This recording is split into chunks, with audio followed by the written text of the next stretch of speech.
Wari uzi ko ushobora kwirebera niba ikinyabiziga cyawe gifite amande yo mu muhanda ukoresheje telefoni yawe? Dore uko bikorwa. Kanda akanyenyeri 127 urwego.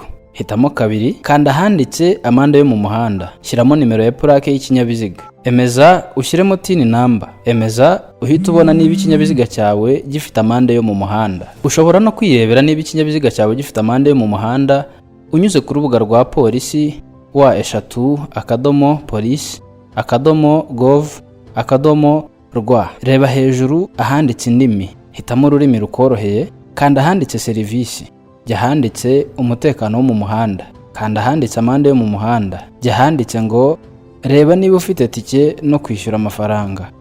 Shyiramo nimero ya plaque, munsi yaho wandikemo tin number. Urahita ubona niba ikinyabiziga cyawe gifite amande yo mu muhanda. Niba ufite ikinyabiziga gifite plaque y'inyamahanga, nawe wakwirebera niba warandikiwe amande yo mu muhanda unyuze ku rubuga rwa polisi wa_police.gov.rw ugakurikiza amabwiriza.